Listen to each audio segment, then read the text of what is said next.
Olá, meus amigos.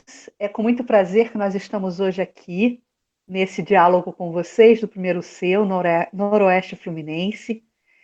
Eu sou Cristiane Drux, diretora da área de Comunicação Social Espírita do CERJ, e nós montamos aqui algumas reflexões para a noite de hoje para conversarmos acerca da comunicação espírita nesses tempos de isolamento. Só que a temática, da forma como ela foi apresentada justamente nesse aspecto de pergunta, né? Comunicação espírita, tempos de isolamento, porque nós estamos vivendo uma situação muito única, exatamente com essa necessidade do isolamento social, da reclusão social por conta da pandemia. Então, a gente vai refletir um pouco hoje com vocês, e eu também vou trazer notícias de tudo que a área de comunicação social espírita aqui do CERJ, né, está empreendendo em trabalho de equipe para a gente conseguir minimizar, né, os efeitos dessa pandemia em relação à divulgação doutrinária. E justamente a temática da palestra, ela se apresenta nessa proposta de provocação, de dúvida, porque nós estamos vivenciando esse momento de isolamento social, mas, ao mesmo tempo, entendemos que o vírus ele não é um inimigo, especialmente para a área de comunicação social espírita, e vocês vão entender por quê. Porque ele pode ser visto como um aliado, na medida que nos impulsiona a muitas reflexões e nos impulsionou especificamente na área de comunicação social espírita em relação à busca, né, de novas alternativas para a prática da divulgação espírita, para a divulgação doutrinária. Por outro lado, esse entendimento de que o vírus não é o inimigo também traz, né, aquele arcabouço doutrinário, entendendo que Deus, né, nunca nos imporia, digamos assim, algo que fosse deletério para a raça humana, né? Essa oportunidade de nos colocarmos frente a uma pandemia provoca em nós justamente essa capacidade que temos de resiliência em relação a uma situação não tão agradável assim. Nos impõe, talvez, a necessidade para quem mora com a família, né, de uma interlocução maior, uma convivência maior dentro da família, exaltando aí várias virtudes que precisam ser exercitadas nesse convívio mais estreito, né, de 24 horas por dia.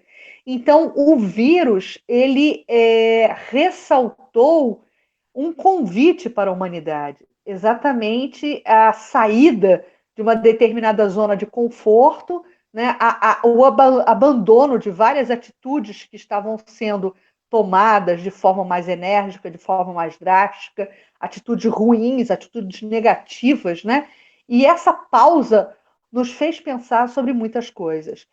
Mas em relação, falando especificamente em relação à área da comunicação social espírita, o isolamento social nos trouxe também um convite à busca de soluções inovadoras para essa necessidade de não estarmos mais presencialmente unidos dentro de um espaço físico, como é o espaço físico de uma casa espírita, por exemplo. Então, teve que ser pensada toda uma nova estratégia de como fazer a manutenção das atividades da casa espírita, como fazer a manutenção da divulgação doutrinária, apesar de distantes fisicamente, né? Não podendo estar próximo dentro de uma atividade rotineira que estávamos acostumados.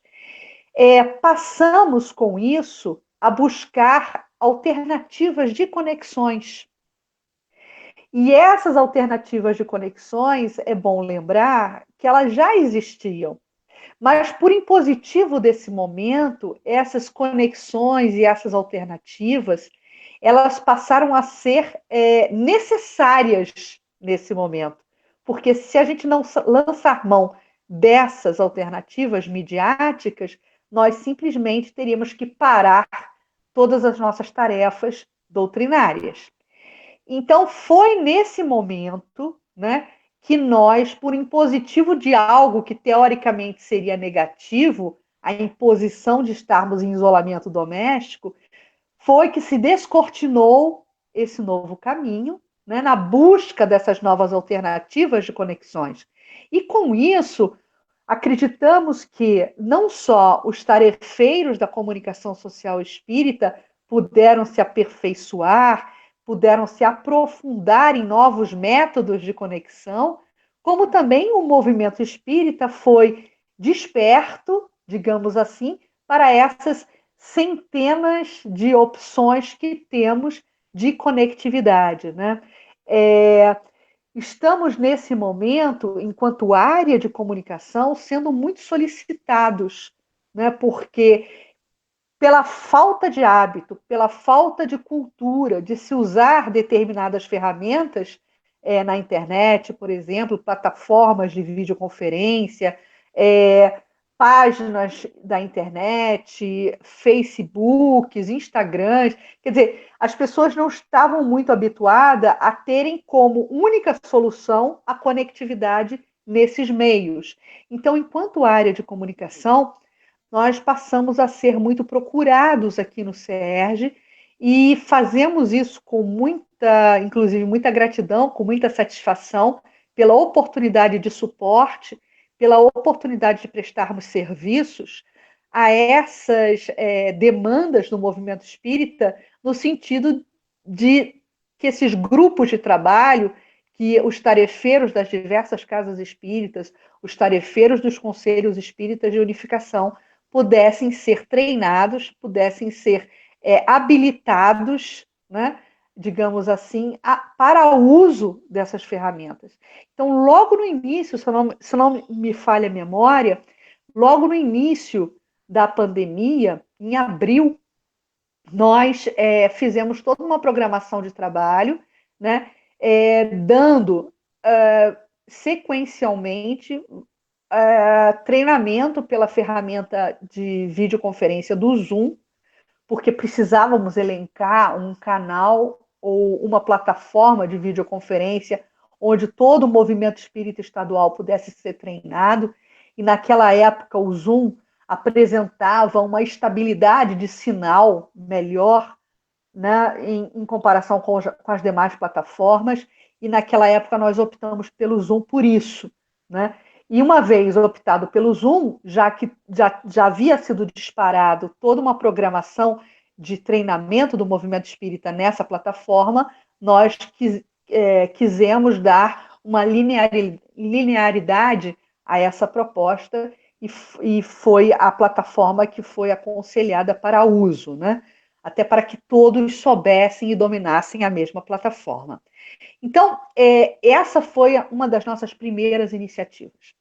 Depois tivemos, enquanto área de comunicação, sentimos a necessidade de produção de material informativo. Lá na gênese do início dessa pandemia, nós ofertamos ao movimento espírita, através da página, através do site oficial do CERJ, vários boletins informativos acerca da doença em si, acerca da pandemia, de como se efetuar, né, e como se prevenir, digamos assim, de procedimentos de segurança para a não propagação e para o não contágio da doença, né?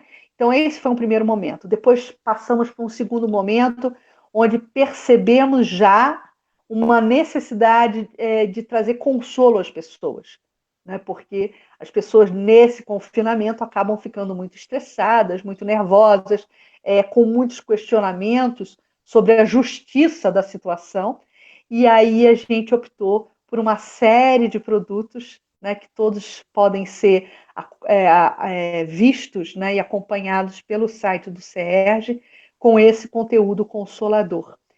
E por último, né, acreditamos já estar numa terceira etapa desse processo de cobertura, digamos assim, midiática em relação à pandemia e esse momento do isolamento social. Como estratégia de comunicação, nós colocamos no site do CERJ um link para inscrição para uma irradiação à distância, irradiação Maria de Nazaré. Percebemos nesse terceiro momento que estamos vivenciando agora que as pessoas, infelizmente, já passam a ter o luto, né? A vivenciar a perda provisoriamente, porque nós somos espíritos e entendemos que essa é uma situação provisória, mas passamos a ter a perda, né, e acompanhar o desencarne de pessoas queridas e de pessoas amigas. Então, e familiares. Então, nós colocamos no site do CERJ, em alinhamento com a área de educação, com a área de atendimento espiritual, nós colocamos, sob a coordenação da Mariene Airão, no site do CERJ, uma inscrição, um link para a inscrição da Irradiação Maria de Nazaré. E esse trabalho ele tem tido muita demanda. Para vocês terem uma ideia, nós recebemos milhares de pedidos de irradiação à distância por semana. É muita coisa mesmo. E nós fazemos toda uma atualização, né, desse procedimento de inscrição para que a cada semana se dê essa irradiação à distância. Por acaso é sempre às sextas-feiras, às 4 horas da tarde. Mas voltando aqui para as nossas reflexões, então, sobre essa realidade, né, do isolamento e o quanto isso está mudando as estratégias de comunicação e também a nossa pelo CERJ, nós vamos entender que nós estamos diante de um novo cenário para a divulgação doutrinária. São infinitos os canais que podem ser utilizados. E é muito interessante se pararmos para pensar, porque todos esses canais, até mesmo a internet, ela já existe há muito tempo. O Jailton, que me assiste, que me dá suporte para que essa transmissão se dê agora, nesse momento, querido Jailton Pinheiro, do Espiritismo.net, a quem a gente já agradece por esse suporte, viu, Jailton? Eu estava conversando com ele hoje à tarde e estávamos falando exatamente sobre isso. A internet, ela já existe há mais de 25 anos, quer dizer, beirando os 25 anos aqui no Brasil. E já há muito tempo, essa ferramenta ela está disposta para nós, né? Mas foram muito poucos empreendedores, visionários, que viram, né, e começaram a lançar mão de forma mais assertiva, de forma mais volumosa, desses recursos na internet. Agora, por impositivo desse momento, o movimento espírita está descobrindo todas as potencialidades dessas ferramentas que temos na internet. Só que essas ferramentas não são novidade. Elas já existiam. E por uma falta de cultura, né, de uso, por uma falta de hábito, nós não lançávamos mão dessas ferramentas. Mas a providência divina, a sabedoria dos benfeitores espirituais, já haviam aberto essas perspectivas de uso desses canais midiáticos para nós. E nós, e eu me incluo nisso, né, comodamente, porque gostamos, né, de transitar na zona de conforto, nós ainda não tínhamos feito um aprofundamento de uso nessas ferramentas, e agora, por impositivo do momento, nós estamos fazendo, graças a Deus, porque muito se fala do que vai acontecer de agora em diante, né? Será muito pouco provável, digamos assim, que nós passemos a atuar em termos de divulgação doutrinária, em termos de plano de comunicação, como atuávamos antes da pandemia. Nós, na medida que travamos contato com essas ferramentas, muito provavelmente nós faremos uma composição de estratégia de comunicação para que tenhamos, sim, muitos momentos presenciais, mas que também passemos a utilizar os canais virtuais como uma possibilidade e como uma perspectiva dentro dessas nossas estratégias de divulgação. Né? Então, várias reuniões que eram notadamente sempre e tinham sempre a habitualidade de serem presenciais, por exemplo, a partir dessa nossa nova rotina de utilização dos meios virtuais, essas reuniões, muito provavelmente, algumas delas passarão a ser e se manter, né, dentro dos meios virtuais. Mas eu gostaria de pontuar isso para a gente. Né? Nós estávamos mornos no sentido de lançarmos mão de todas essas ferramentas, né, que já estavam à nossa disposição e que, por uma questão de paradigma, por uma questão de preguiça mesmo, né, nós não utilizávamos essas ferramentas.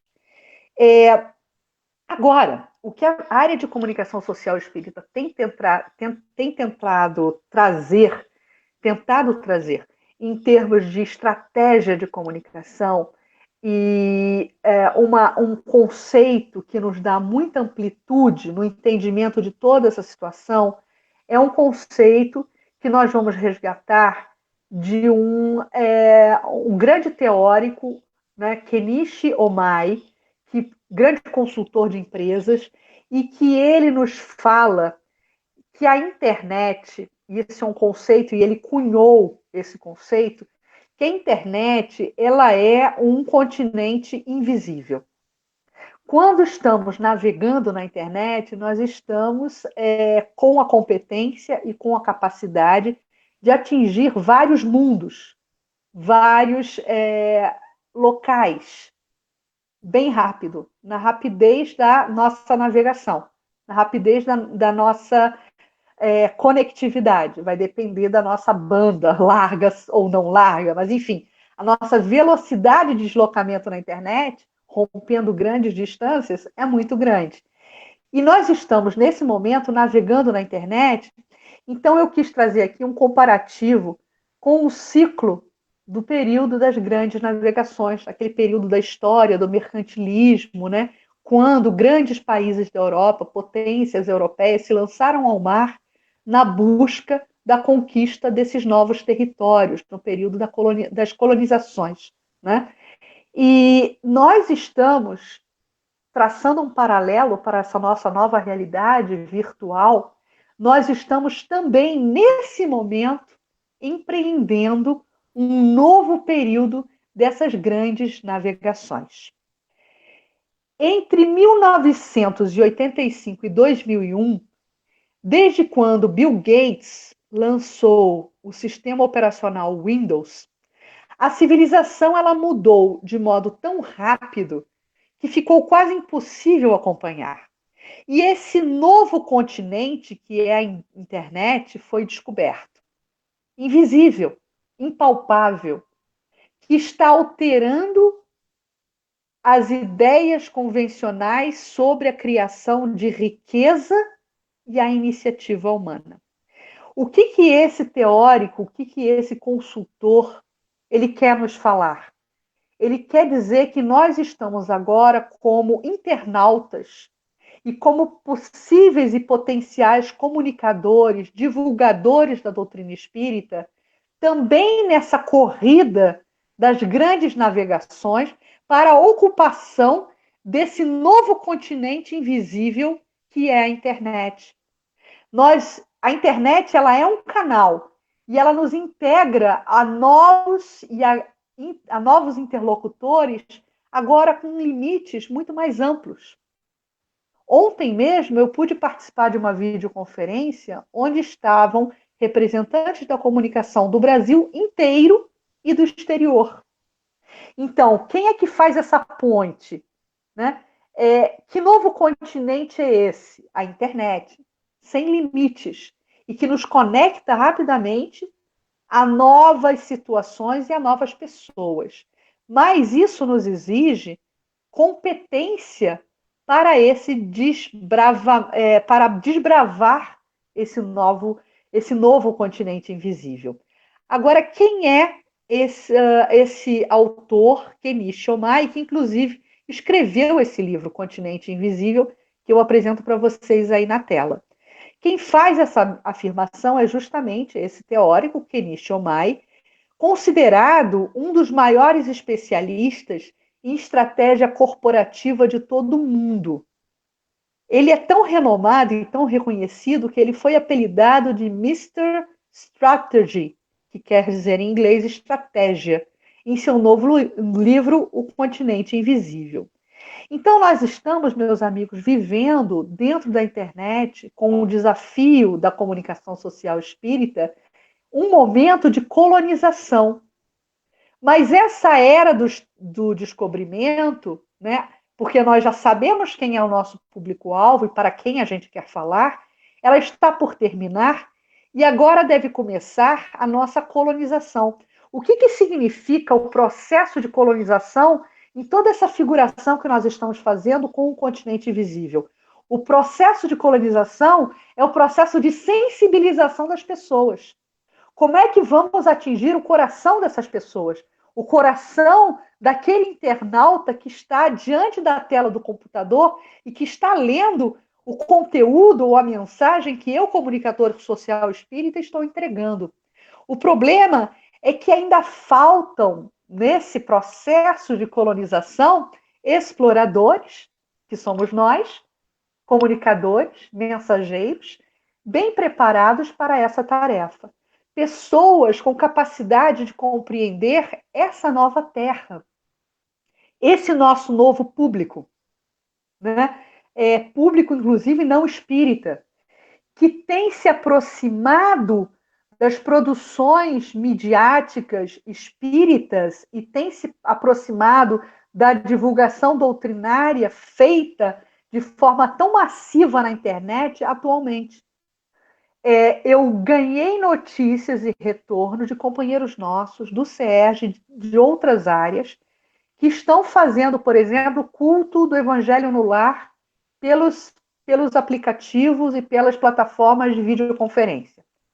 Eles me disseram o seguinte: a gente está fazendo pelo grupo do Centro Espírita ou pelo próprio grupo familiar, nós estamos fazendo encontros de videoconferência para o culto no lar. O que tem acontecido é que companheiros nossos, às vezes, que estão na nossa casa e que não são espíritas, ao ouvirem, ao travarem contato com essa iniciativa pela videoconferência, querem começar a participar disso. Companheiros nossos que estão assistindo às várias lives dos oradores, expositores renomados que temos no movimento espírita, de forma mais massiva, que agora recorrem à internet para poder se encharcar desse conteúdo consolador da doutrina, nos dão notícia que seus familiares, por essa habitualidade, né, de estarem ligados e conectados às palestras virtuais, começaram a perceber que os demais membros da família, que os amigos, começaram a despertar interesse para esse conteúdo, porque fica ali do lado, o celular está ligado, fica ligado na live, o microfone, o áudio, digamos, o microfone não, o áudio do celular fica ligado, e as pessoas começam a ouvir aquele conteúdo e começam a se interessar. Então, são todos fenômenos novos através dessa contingência que estamos vivenciando agora, né? Mas precisamos entender os vínculos e as forças desse momento de colonização para bem praticarmos com inteligência e com eficiência o processo de divulgação doutrinária dentro desse novo continente invisível.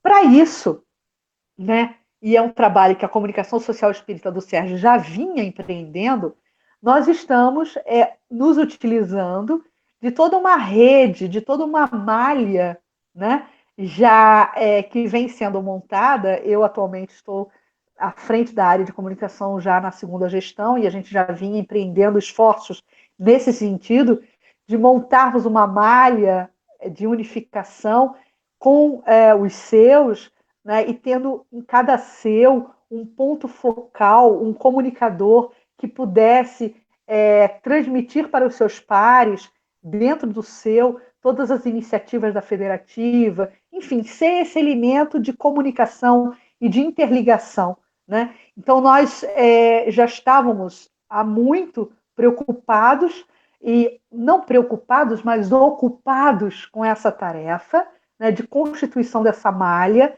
dessa rede, né, com esses pontos focais.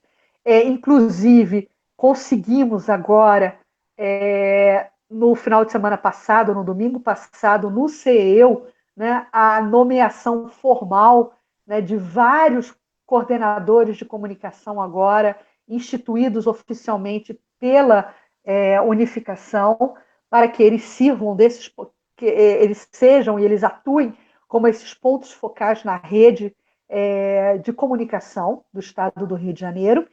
E essas redes, na verdade, e esses pontos focais, eles acabam por se transformar nesse novo conceito do continente invisível e nesse novo conceito, né, do tráfego de informação na internet como pontos focais para a gente, né? Serão os grandes embaixadores desse processo de transmissão de informações e também de sensibilização para todos os programas de trabalho que a área de comunicação social espírita vem empreendendo, né, nesse processo de colonização desse novo continente invisível. Assim como no passado, a descoberta de novos mundos transformou as coisas em que se acreditava, a exploração do novo continente está mudando posicionamentos e ideias, a criação de riqueza e a iniciativa humana. Os efeitos que vamos passar a ver a partir desse momento único que estamos vivenciando são efeitos assim imensuráveis. E nós vamos acompanhar o desdobramento desses fatos. O processo de ocupação, né? Como não há nesse processo de comunicação através da internet terras, limites, é muito fácil travarmos contato com os nossos interlocutores, né, dentro desse continente invisível. Mas apenas para aqueles interlocutores que estiverem dispostos a abandonar suas formas antigas de pensar. Porque de nada adianta reunirmos esforços para essa navegação dentro desse novo continente invisível, se nós nos depararmos, por exemplo, dentro do movimento espírita, e isso existe, pessoas antagônicas a essa ideia da tecnologia, por exemplo.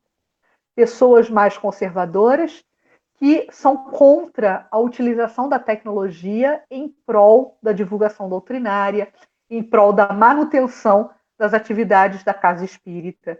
Então, esses posicionamentos antagonistas podem fazer parte das dificuldades que iremos enfrentar, e a gente tem isso muito bem mapeado, nós sabemos, né, que são situações possíveis a serem enfrentadas, mas que, por uma própria contingência desse momento, né, essas pessoas mais conservadoras, essas pessoas mais ciosas dessas novidades, estão tendo que se vergar, né, para essa realidade, porque ou é isso nesse momento, ou nós não teríamos nenhuma condição de interlocução e nenhuma condição de integração, né, já que o isolamento social é um impositivo do momento. Eu gostaria de trazer agora, já que a gente falou um pouco sobre essa realidade de como estão funcionando as coisas, eu gostaria de trazer conceitos básicos da área de comunicação social espírita, talvez para aqueles companheiros que nunca me ouviram falar dessas 3 funções básicas. Que apesar de estarmos vivendo um intenso momento de integração, essa função integradora da comunicação e da comunicação social espírita, não é diferente, ela não é a única. Nós temos, né, a função midiática, como eu falei no iníciozinho da nossa conversa hoje, E hoje em dia nós temos, dentro dessa função midiática, várias oportunidades e várias chances. Né? São infinitos os canais midiáticos que temos. Mas, como função evangelizadora, nós entendemos a necessidade maior e o objetivo maior da comunicação social espírita. A comunicação social espírita, ela sempre vai entregar, exatamente porque ela tem compromisso com a ética e compromisso com a moral, ela sempre vai entregar um conteúdo evangelizador. A mensagem, ela precisa ser, a mensagem que se entrega, ela precisa estar revestida desse conteúdo evangelizador, favorecendo o nosso próximo para que ele se melhore. E, evidentemente, o comunicador, nesse processo de gestão de conteúdo, ele acaba introjetando a mensagem também e deve praticá-la. Então, essas três funções básicas, evangelizadora, integradora e midiática, são funções norteadoras da nossa ação pela comunicação social espírita. Não pode se dissociar uma da outra, elas funcionam juntas. Não adianta nada termos uma excelente mensagem, totalmente nobre, totalmente evangelizadora, se ela vier revestida de uma péssima forma, que tem a ver com a função mediática. E essa função evangelizadora, se revestida de uma bela forma, de um belíssimo canal, de um canal com alcance maravilhoso, essa comunicação ela não vai resultar êxito se ela não atingir o nosso próximo, se ela não alcançar o nosso próximo. Por isso que a comunicação social não pode abrir mão da sua função integradora também. Tudo isso que foi pontuado até agora, em termos da nossa navegação dentro do continente invisível, tem a ver com a função integradora da comunicação social espírita. Por isso que demos destaque a esse slide. Mas vamos continuar um pouquinho detalhando as demais funções. A função evangelizadora. Libertação da palavra divina é desentranhar o ensinamento do Cristo de todos os cárceres a que foi algemado. E, na atualidade, sem querer qualquer privilégio para nós, apenas o Espiritismo retém bastante força moral para se não prender a interesses subalternos e efetuar a recuperação da luz que se derrama verbo cristalino do mestre, que se derramando o verbo cristalino do mestre, descedentaremos e orientaremos as almas de uma forma geral, de uma forma coletiva. Lembrando Kardec, segundo Bezerra de Menezes, Allan Kardec, nos estudos, nas cogitações, nas atividades, nas obras, a fim de que a nossa fé não se faça hipnose, pelo qual o domínio da sombra se estabelece sobre as mentes fracas, acorrentando-as a séculos de ilusão e sofrimento. Nesse momento, lançando mão desse pensamento de Bezerra de Menezes, lembrando todos os postulados de Kardec, o nosso irmão Bezerra de Menezes, o orientador espiritual Bezerra de Menezes, está nos lembrando de uma questão fundamental para a boa prática da comunicação social espírita. Nós, comunicadores, nós não somos propagandistas. Nós não podemos e não devemos fazer proselitismo. Apesar de sabermos que a doutrina espírita possui, em essência, um excelente nível consolador, uma excelente, uma potente mensagem consoladora, nós não podemos impor essa mensagem para os nossos irmãos. O que está em questão aqui, né, e isso às vezes é polêmico quando eu falo, e é sensível quando eu falo, que o que está em questão não é quantidade, mas qualidade. De nada adianta o comunicador social espírita só se preocupar com o alcance, com números, porque a mensagem consoladora ela precisa ser introjetada. Então, nós não somos arautos informativos de algo. Nós somos mensageiros de um conteúdo consolador que precisa ser introjetado. Por isso, precisamos ter muita cautela para falarmos em nome da doutrina espírita. Porque nesse momento e nesse processo, precisamos nos eximir de qualquer interesse personalista, de qualquer interesse vaidoso, de qualquer interesse de destaque, de orgulho, para falarmos em prol da doutrina espírita. Porque não se trata de conquistar adeptos, não se trata de números, se trata de processo educativo, se trata de processo caritativo, se trata de processo educador. E aproveitando esse gancho e esse pensamento, uma outra premissa básica que é muito importante que o movimento espírita entenda, que a área de comunicação social espírita, ela não é uma área apenas operacional. Exatamente por tudo que eu elenquei até agora. Nós funcionamos também no processo evangelizador, fazendo a gestão do conteúdo, fazendo a gestão da mensagem.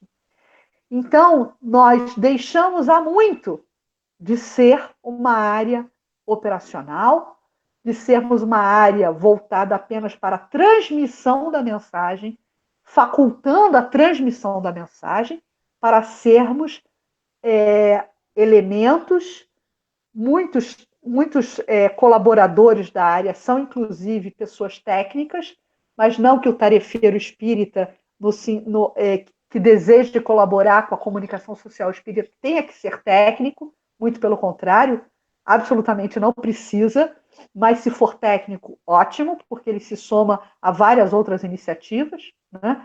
E nos oferta toda essa expertise que porventura ele possa ter em relação à questão operacional, mas nós não somos uma área operacional. Desde 2017, no Conselho Federativo Nacional, na FEB, ficou entendido e fez parte do programa de trabalho para o movimento espírita brasileiro, a diretriz 3 do programa de trabalho para o movimento espírita brasileiro, falando da transversalidade da comunicação. E nós, naquela época, quando já construíamos essa filosofia de trabalho e tentávamos desmistificar esse paradigma que ainda vigora, infelizmente, dentro do movimento espírita, que somos apenas operacionais, naquela época houve uma profunda mudança, inclusive em nomear a área. Passou a se chamar a área de comunicação social espírita, dentro da estrutura organizacional da FEB e do Conselho Federativo Nacional, e não mais uma área de divulgação. Porque essa área de divulgação dava a entender que tínhamos apenas, né, a capacidade transmissora, a capacidade operacional. Isso não se coaduna mais hoje com o nosso entendimento sobre o que é e quais são as potencialidades que possui a área de comunicação social espírita. É indispensável manter o espiritismo qual foi entregue pelos mensageiros divinos a Allan Kardec, sem compromissos políticos, sem profissionalismo religioso, sem personalismo deprimentes, sem pruridos de conquista a poderes terrestres transitórios.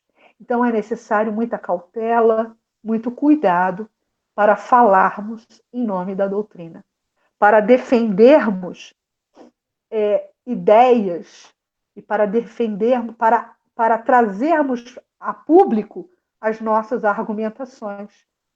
Porque a doutrina espírita ela não precisa de defesa. A doutrina espírita precisa, para a sua mais ampla divulgação, da nossa exemplificação enquanto comunicadores. Exemplificarmos doutrina é muito mais eficaz do que fazermos alardes, emitirmos notas em nome da doutrina espírita. Nem tudo precisa ser comentado.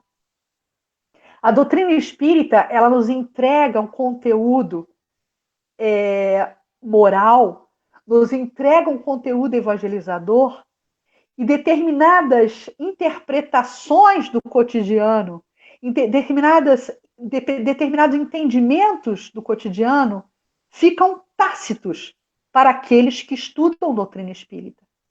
Então, não se faz necessário se somar aos estertores do mundo, por exemplo, para tratarmos de assuntos do cotidiano, tendo que todo o tempo fazermos a defesa da doutrina espírita, porque a doutrina espírita não precisa de defesa.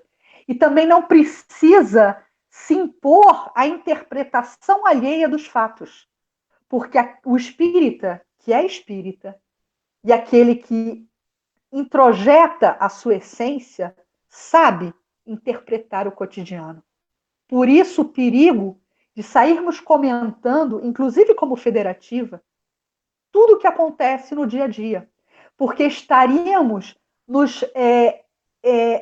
entrando numa seara que não nos compete entrar, comprometendo talvez essa recomendação, né, descrita no Reformador e psicografada por Francisco Cândido Xavier, de Bezerra de Menezes, dizendo que é necessário a prática da doutrina espírita sem compromissos políticos e sem profissionalismo religioso e sem personalismo.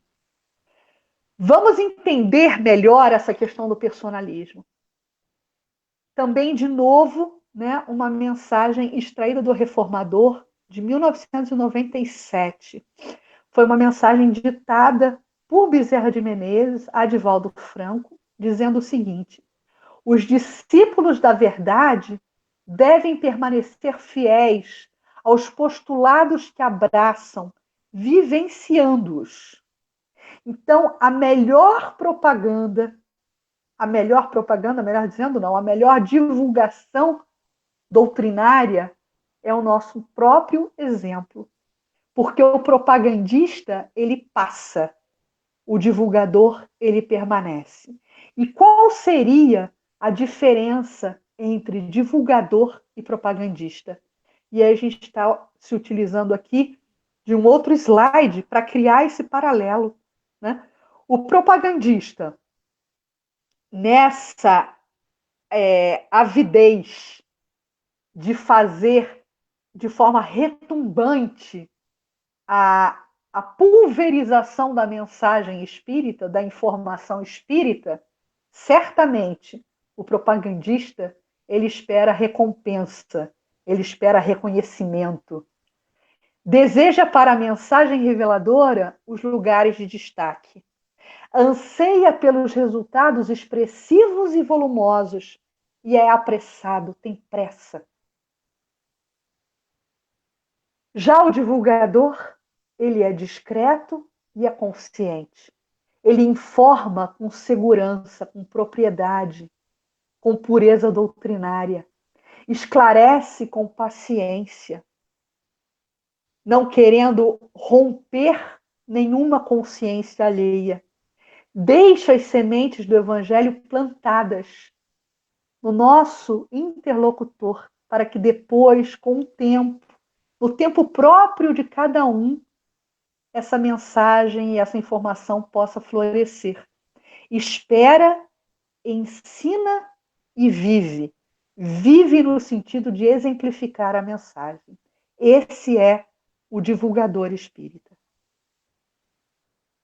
E nós estamos, já me encaminhando aqui um pouco para o final das nossas relações, nós estamos vivenciando, e o slide aqui traz uma informação errada, mas nós estamos, segundo a Revista Espírita de 1858, eu acabei digitando errado aqui, mas esse pensamento nos foi ofertado, nos foi trazido por Allan Kardec na Revista Espírita de 1858, numa mensagem intitulada A Propagação do Espiritismo.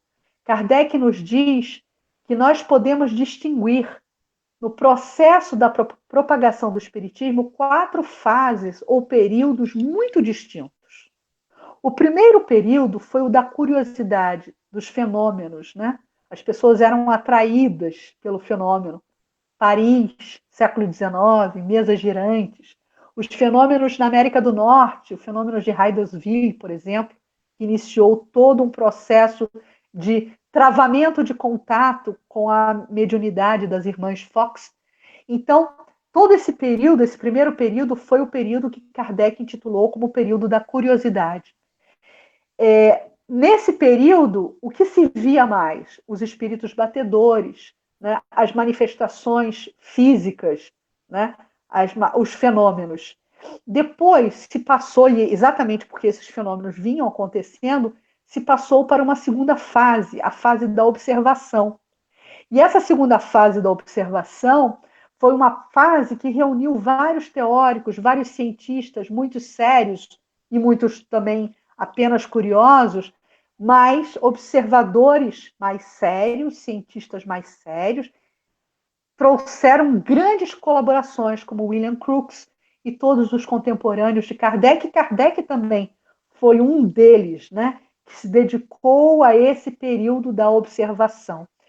E nesse período da observação, se pôde, graças a Kardec, depois que ele abraçou a evidência de existir algo, uma realidade imaterial, né, e a codificar a doutrina dos espíritos, Allan Kardec trouxe nesse período de observação também todo o viés filosófico da doutrina espírita. E nesse processo de viés filosófico, o espiritismo é aprofundado e se depura, tendendo a uma unidade de doutrina e constituindo-se também uma ciência. E é nesse segundo período que a doutrina espírita ganha essa configuração de doutrina, desse tríplice aspecto. O terceiro período foi o período da admissão.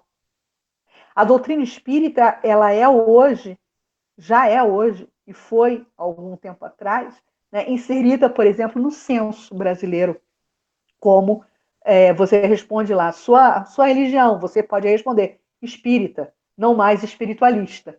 Né? Então, a doutrina espírita, já há algum tempo, é reconhecida oficialmente como religião. Então, esse terceiro período é o período de admissão, no qual o espiritismo, né, ocupa já uma posição oficial entre as crenças oficialmente também reconhecidas no país e no mundo. Agora, o quarto período é o período que estamos inseridos nesse momento e que já começou, que é o período da influência sobre a ordem social, a influência do espiritismo sobre a sociedade de uma forma geral. A humanidade, então, agora, né, porque esse texto é um texto de 1858, então está no futuro, né, mas a gente já pode fazer a interpretação desse texto colocando e trazendo para a nossa realidade do aqui e do agora. A humanidade, então, sob a influência dessas ideias, das ideias espíritas, já entrou em um processo de construção de um novo caminho moral. Essa influência, à época de Kardec, no século XIX, ainda era uma influência muito tímida, muito individual, caso a caso, de forma isolada. Mas hoje em dia, e até recuperando um pouco, né, todo esse potencial midiático que temos, e se nós fizermos muito bem feito o nosso dever de casa, nós conseguiremos executar o que Kardec previu em 1858, que esse quarto período do espiritismo e da propagação do espiritismo agirá sobre as massas para a felicidade geral. Então, meus irmãos, o que significa agir sobre as massas? Implica em se utilizar com sabedoria e eficácia os meios de comunicação de massa, dentre eles os meios digitais, esse continente invisível que falávamos. Trabalharmos numa estrutura de rede. Em Espiritismo, se voltarmos o nosso olhar para as estruturas e para as conjunturas da doutrina espírita, nós vamos sempre identificar a figura da rede. O que não seria o Pacto Áureo, senão uma belíssima tradução dessa estrutura de rede. É uma estrutura integrativa, é uma estrutura sem hierarquia, porque numa rede não tem hierarquia. Mas apesar de não existir hierarquia, existe interlocução, existe ligação entre esses pontos focais que formam a malha de uma rede. Né? Existe interação, existe unidade na rede, sem uniformidade. Por isso que eu digo que essa estrutura de rede traduz, em essência, tudo aquilo que a doutrina espírita propõe. E é, com certeza, a nossa melhor estrutura de ação para fazermos a boa execução daquilo que a doutrina espírita propõe. A ação, no nosso caso, forma